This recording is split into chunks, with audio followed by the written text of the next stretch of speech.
Hi, and welcome to the Infirmity Podcast. We are here on a very important mission to share clear information and updates on this demolition reconstruction attempt for the Elliott Chelsea housing. We have the TA president, this wonderful woman. Oh, thank you. You're welcome, Miss Renee Kitt, and she's here to just carry discussion with us.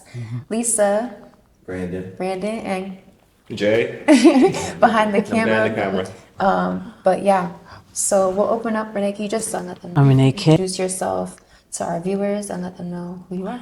I'm Renee Kitt. I ran for president of the Elliott Chelsea Houses in January. I was able to get the position. Who am I? I'm a lifetime resident of the Elliott Chelsea Houses. Beautiful. It is my home, my foundation. It's where I learned about farming in a strange way because it taught me so many life lessons. Thank you. Renee, in your words, what would you describe as happening right now in Elliott Chelsea? Okay, so they do not, Essence related NYCHA, have the okay to demolish the development, nor do they have so for Fulton houses. There's a process that needs to be adhered to. So the next step after the FEIS, the final environmental impact statement, has been a 90-day notice to Fulton 11, let's not forget they're part of this process, and Elliott Chelsea. Today, I learned that a 60-day notice has been given. It is the October 26th will be the end of that 90 days. I saw the notice.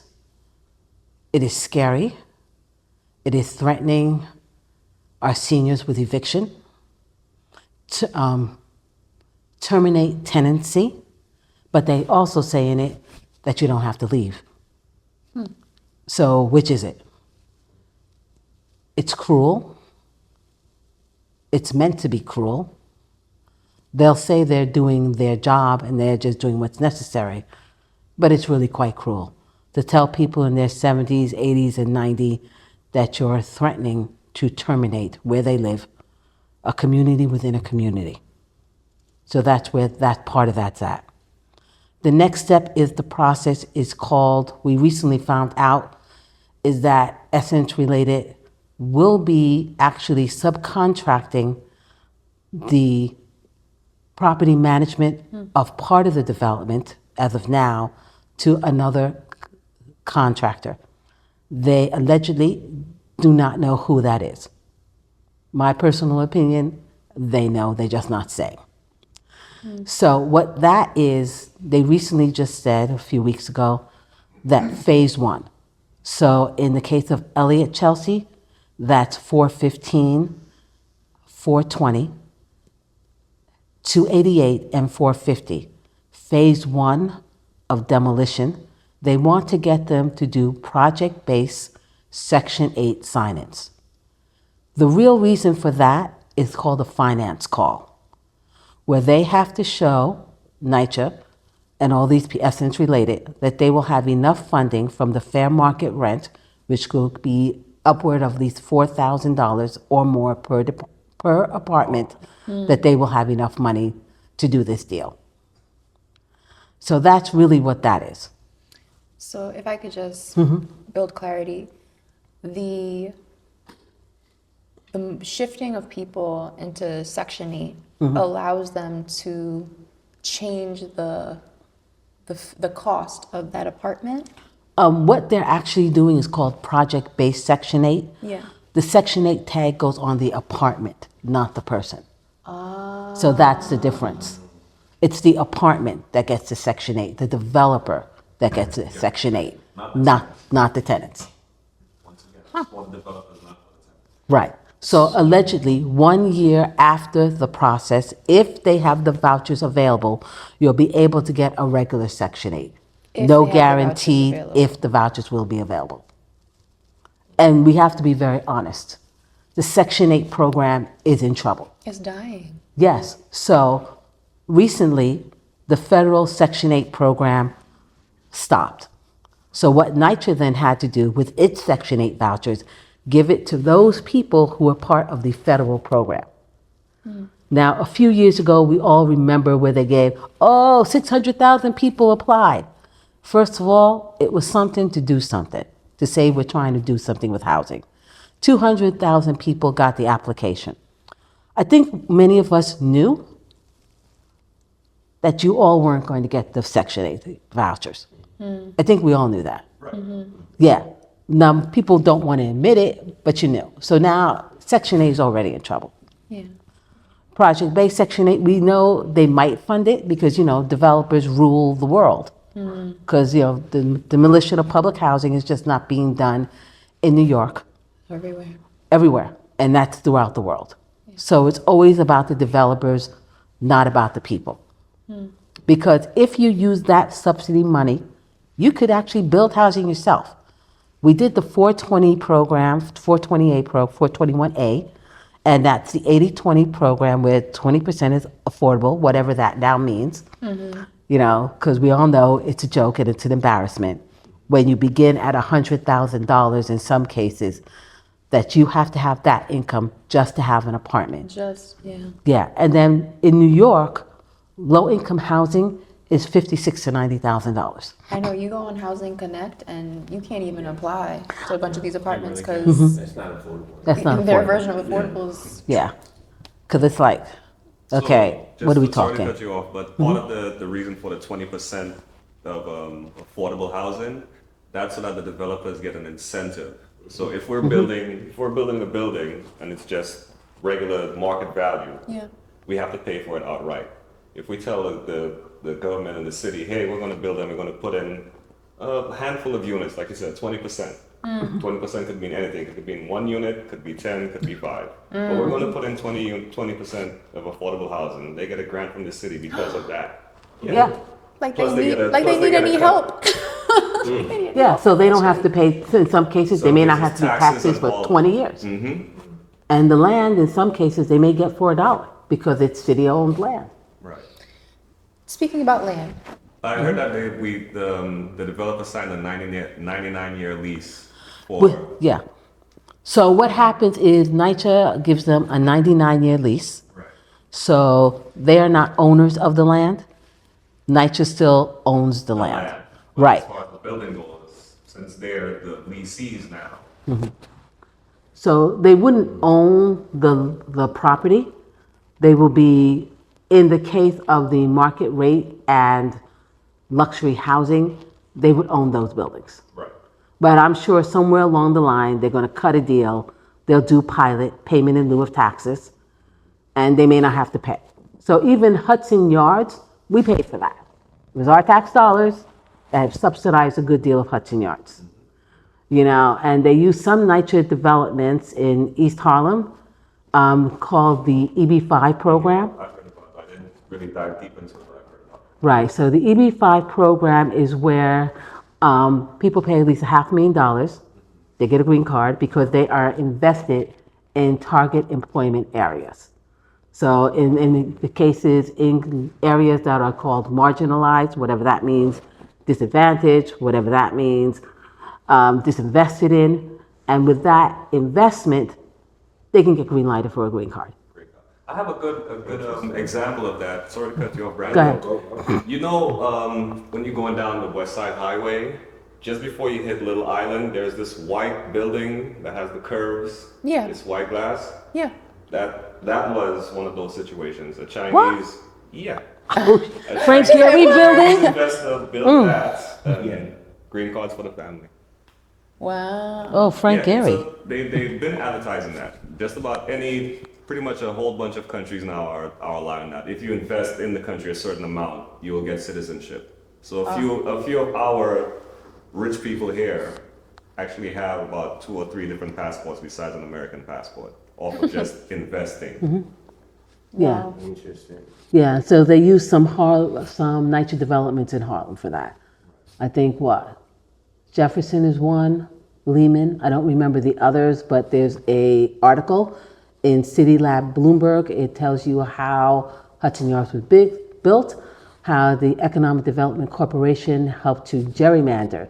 So it went, so how they did it was come from Hudson Yards, go up through Central Park area, and then circle those 5 NYCHA developments, and that's how they were able to get at least $1 billion for it. So yeah, the rich get richer.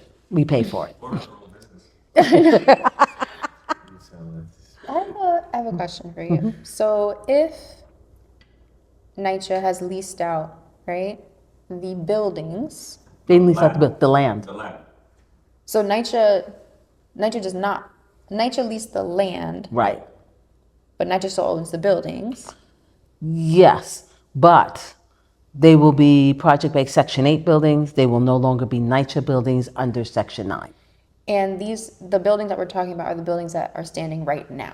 The standing right now buildings. So they will not be, so the ones they want to put in the project-based Section 8, they will not be rehab. They will allegedly keep up with repairs, but they would want to demolish them eventually, move them into the 39-story building. As of now, it's a 39-story building. Something on the presentation that's always stated is that things are subject to change. So when they say 39 stories, we have to also add the water tanks, the roof, and everything else that goes above it. And this is not the block for that in this area. So I think when our community has these discussions, whether it's in parks or in a setting like this, no one feels like we actually know like what is going on. Even though you're pouring in all these facts, I'm still left with, I'm like, okay, if like you opened up with saying that this has not been finalized, Right. so what room is there to either prevent this from happening or to ensure that the best choices are being made for our community? Like what room is there still to do this? Or is it just, let's focus on protecting these seniors right now, but then we're also hearing that other people are getting notices that aren't in the senior building. Right. So yeah, I don't know if that was a jam-packed question, but It's so hard because it's going to be a multi-pronged strategy. We've asked NYCHA related, in essence, for their assessment of the buildings. Every time you ask that, Jonathan Gouveia, Executive Vice President of Real Estate, says, it's up, you can go find it. Except what he's talking about is the physical needs assessment of 2023, not the assessment that Essence or Related made that put the price tag at $1.2 billion. We've never seen that. I've never seen it. and that assessment is what goes to HUD to finalize this? No, that assessment is what, in many cases, started this ball rolling when they said it would be a lot easier to demolish and rebuild, that renovation would be too expensive. And then we find out it's actually 9 billion to actually demolish and reconstruct. And then if you add the taxes, the tariffs, who knows how much? Because it is so hard to parse information because it's coming at such a clip and it's always changing. Like we find out, oh, they're doing a third party, they're not Essence or Related, who was chosen by the representatives, they're not going to do it. So what you said you chose them to choose someone else. So what was the choice? You know, there is just so much going on at one time, putting people, trying to get them into project-based Section 8, trying to protect the seniors, dealing with Fulton 11. It's just one thing after another, and everything keeps changing. It's not like you can even focus on one thing. Right. So it is an, I don't want to use the word attack, but it is, like you said, this multi-pronged strategy of getting this land Right. and getting this demolition moving forward. So if there was anything you wanted to tell the community to be vigilant on or mindful of, like, what would you tell us? I would say, one, know what you want. If you want demolition, I understand it's hard. You can't trust NYCHA. We're not about saving NYCHA. We're about saving our Section 9 rights, which are fiercely protected. it's harder to get us out. We know the evictions are going to be higher. And, the controller wasn't the first person to do it. It was actually done by a group called Neighbor Helping Neighbor out of the Rockaways. They had a report saying that. What the controller says is he legitimatized, if that's correct, what they had already known and what had already been said. Because when it comes to, just a person from NYCHA saying it, nobody takes our word. Even though we are the experts with the lived experience in the room. We already knew this. It takes somebody else, like a government official, or someone that's more respected, to say, yes, they've been right. This is what we found as well.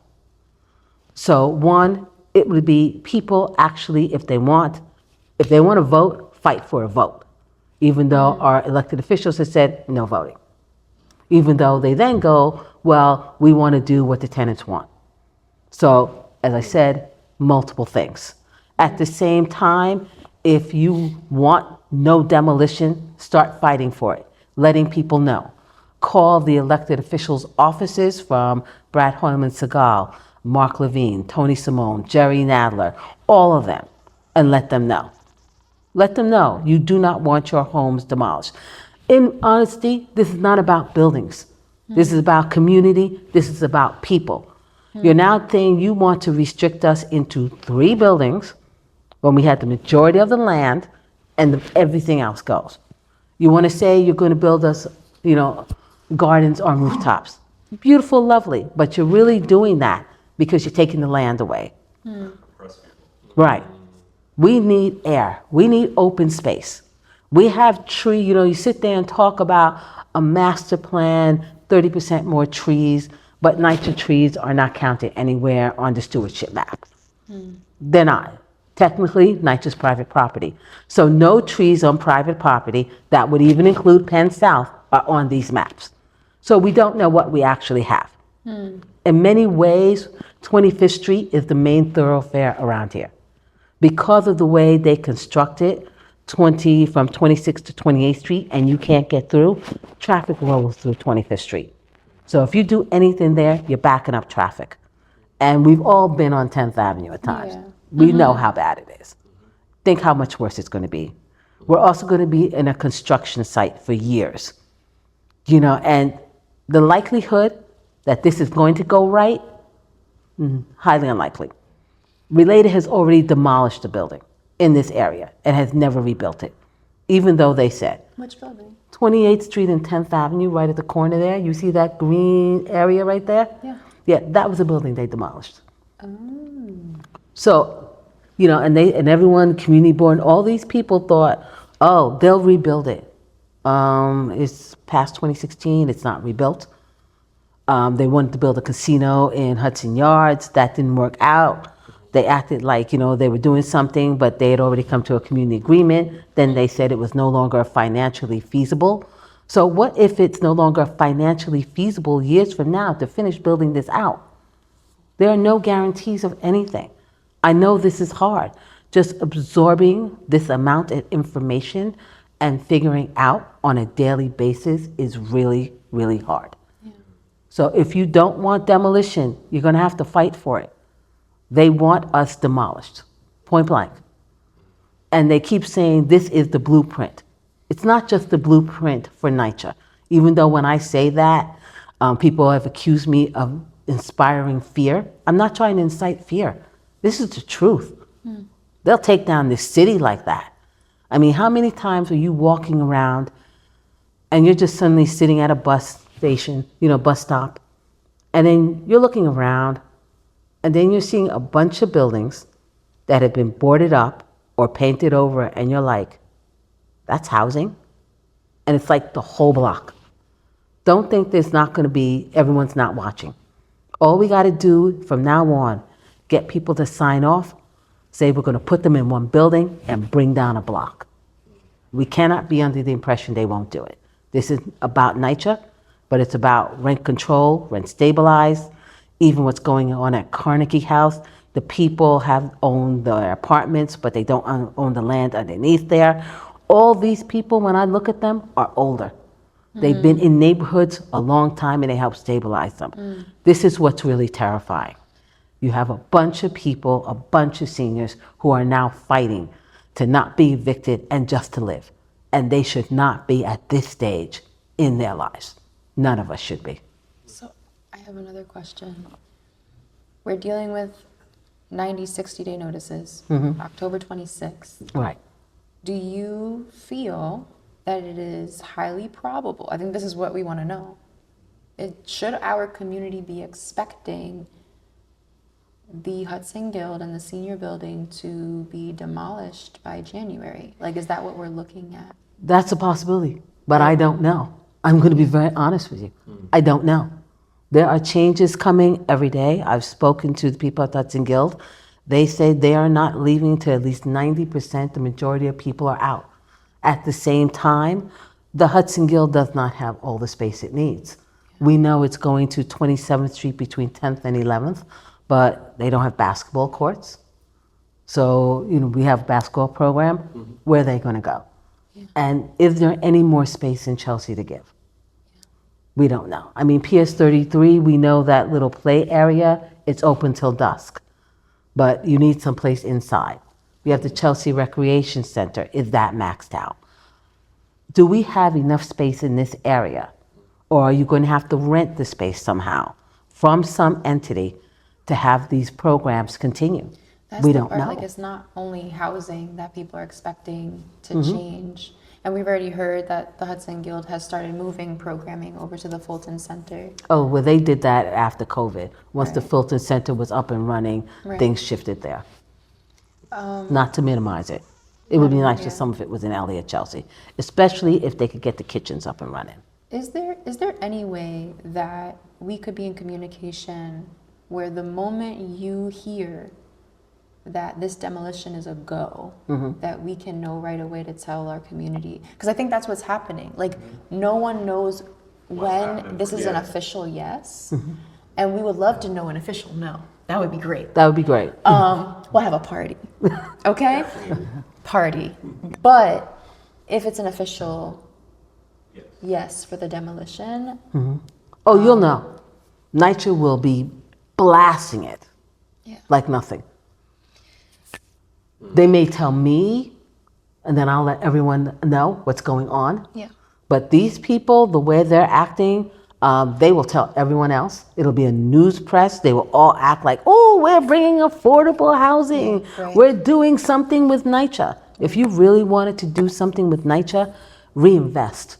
And that's on the city and state. You clearly have enough money too. That's what's crazy to me. Yes. How divided is the community when it comes down to the demolition? I think there's a divide. But I also think a lot of people, the community board keeps saying Fulton wants demolition. I don't know what they want.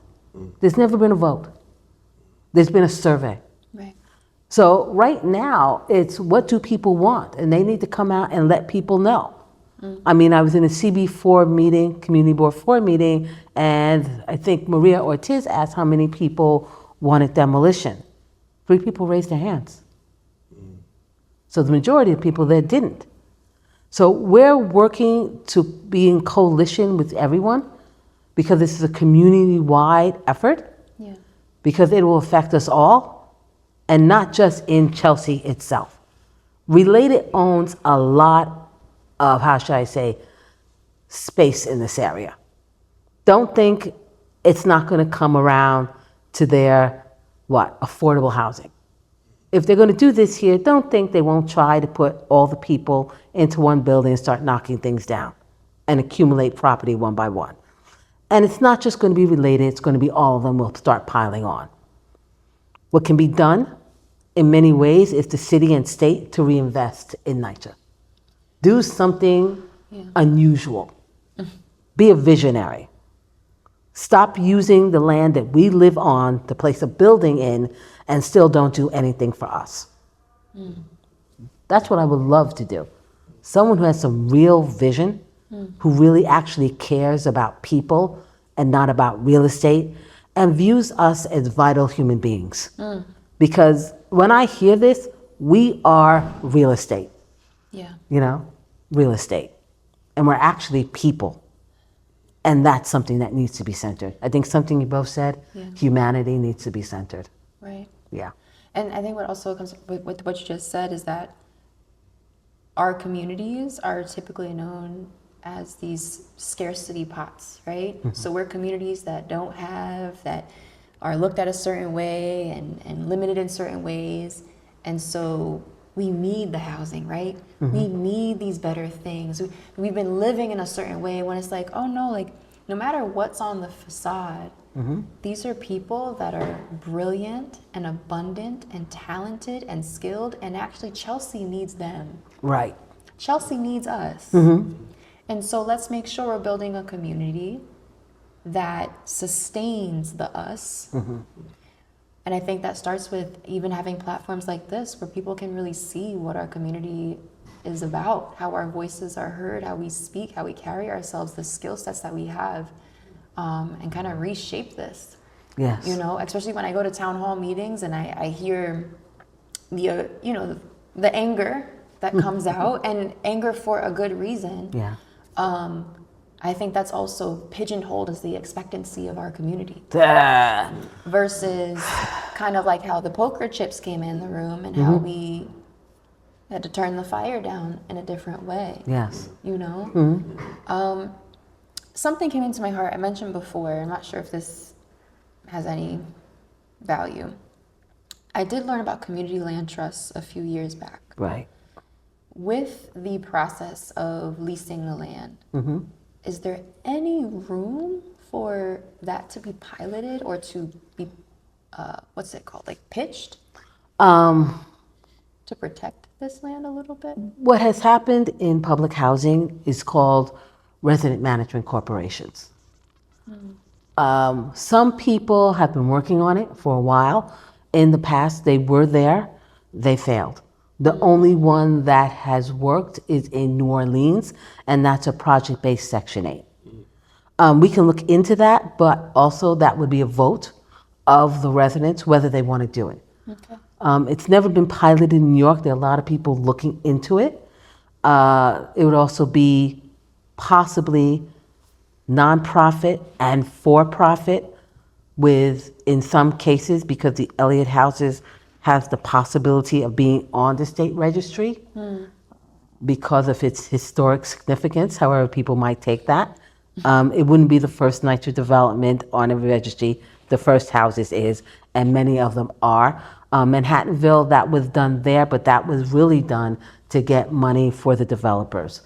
So in that case, yeah, it's always somebody else got to get money.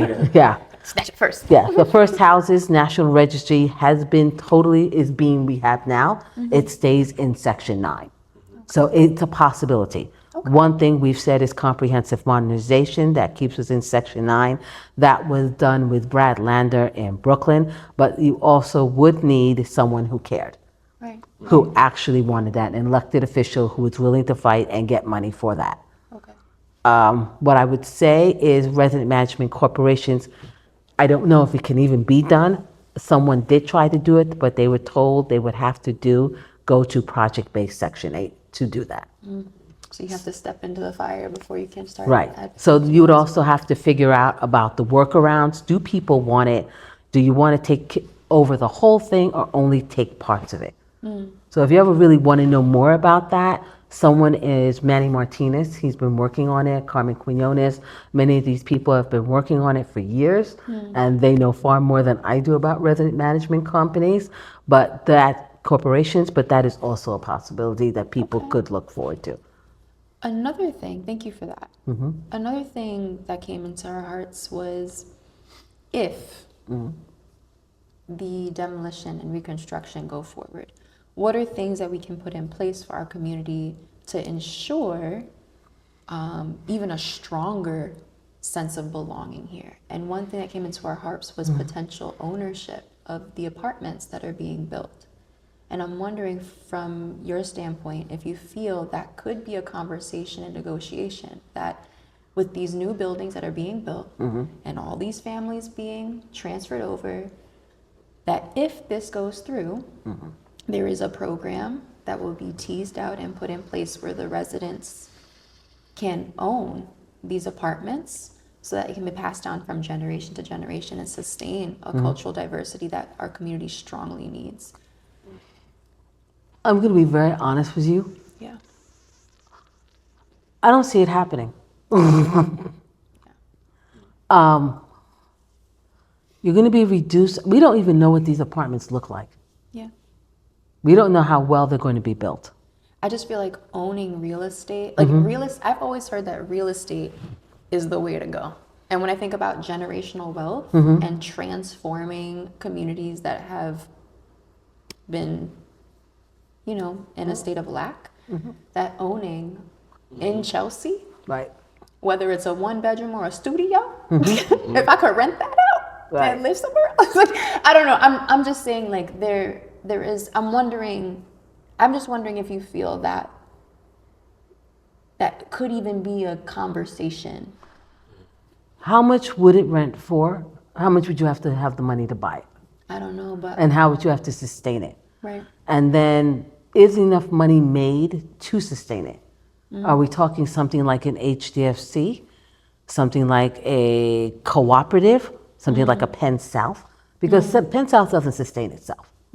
No, I mean, we know the first 25 years, they did not pay taxes. Yeah, and then we knew a little further not to pay taxes. Then they paid based on the rent roll, and this is all in Penn South history, that's how I know it. And then until 2052, because of Brad Hoyman Segal and a few others, and Tony Simone, they got it I don't think Tony Simone was there at the time, but most likely Dick Godfrey. And they got some of that extended to 2052. But right now, the first mistake has already been made. You have an infill on that. The minimum required was $65,000. I literally remember seeing on Facebook people in Penn South saying, I couldn't afford that.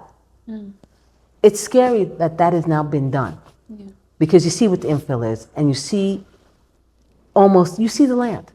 And you literally in your head see where they can build. Take the garage. Okay? If not else, and you need money, take from 25th to 24th Street all those restaurants. Knock them down. We could build a building. Then you have at 28th Street, building on the ends, in there. Where that park is between 25th and 24th that everyone walks through, where that little children's area, that's a building. Right. It's scary. You may own an apartment, but you still got to pay utilities on it. Yeah. Are we going to make enough money to do it? Do we have that possibility? So is it only going to be some people owning that apartment and some people not? Are they going to have to move again and say, okay, these are the owners, these are the renters? I don't know if that's even possible. And then how are you going to have to work it? Utility, property management, maintain. That's more or less an RMC. Maybe NYCHA can do a pilot program and see how that's done with people who are in Section 9. I mean, we talk about ownership. Just because you own something, that doesn't mean it's wealth. Right. And it's also depending on how it's built. Because people say to me, a house is worth more than an apartment. And then I say, the apartment in the Dakota versus a house in a flood zone. Which one do you think is worth more?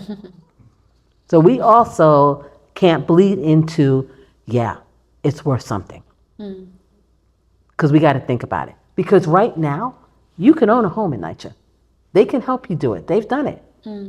So that's a possibility even now for people to have homes. Of course, if I was you, I'd Google flood zone. That's just me. Because you got all these people in homes, but you find out where they put you. Yeah. And then that gets scary too. So I don't know. There's a lot of things about everyone doesn't want to own a home. Some people want to rent. Some people can't handle it. So there's a lot of things that could be in play.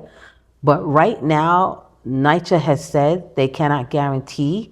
NYCHA will make the decision what to do with the funds from this project. With the assumption that there will be something left after Related/Essence gets the money. If you had that kind of money getting in, would you leave any for anyone else? I wouldn't. I'd take as much as I could. Now, do you think they've made great deals? I don't know. Shaking your head, aren't you? Okay. So I don't know if it's possible. Yeah. Working in how to own a building and then apartments and also how to sustain it. Right. And what kind of management company would come in. Right. So all that also has to be put into the equation. I'm gonna meditate on it. Yeah. I have to ask you, I know we're kind of wrapping up. Yeah? We keep going till they knock on the door? You ran for TA president during a really interesting time. No, but you chose to step into fire, Renee. Yeah. And so I'm just curious, like, what made you do this? Because this is hard work. And Yes, you it knew is. you were going to a battlefield. And so, yeah, just a little bit more about you. Like, what brought you to want to fight this for us? One is I want to fight it for myself and my mother. She has lived here so much of her life. Yeah. This has been our home. At this stage of my life, I should not be here.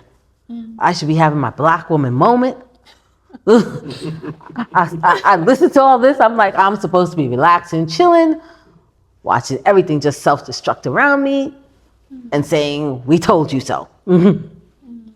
I don't know. I mean, I've had people look at me and go, why did you do this, Renee? Is this another unpaid job you do?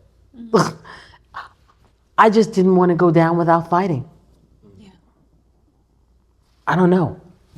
That's it. What You else are- can we do? You are beyond appreciated. Thank you. You're a warrior. You are. And that's the part that's like, you know, when you are in battle, you have your armor on, and girl, you speak strong.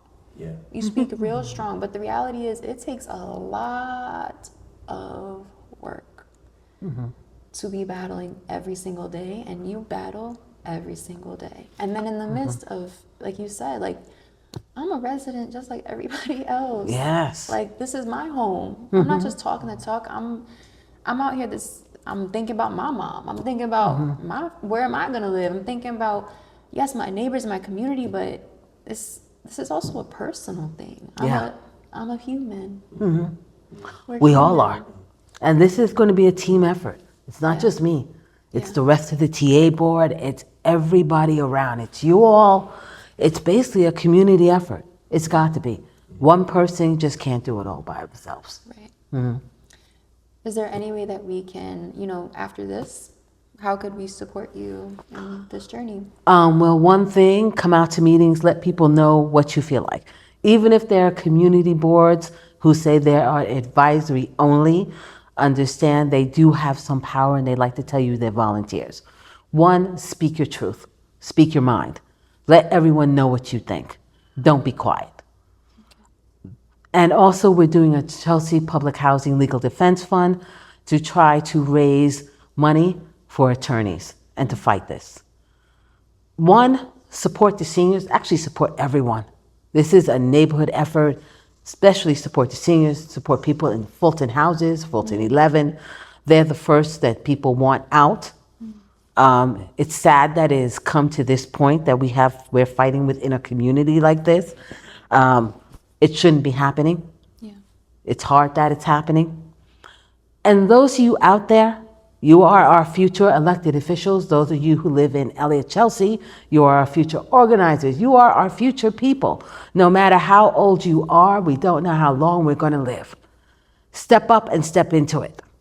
We desperately, and I mean desperately, need you.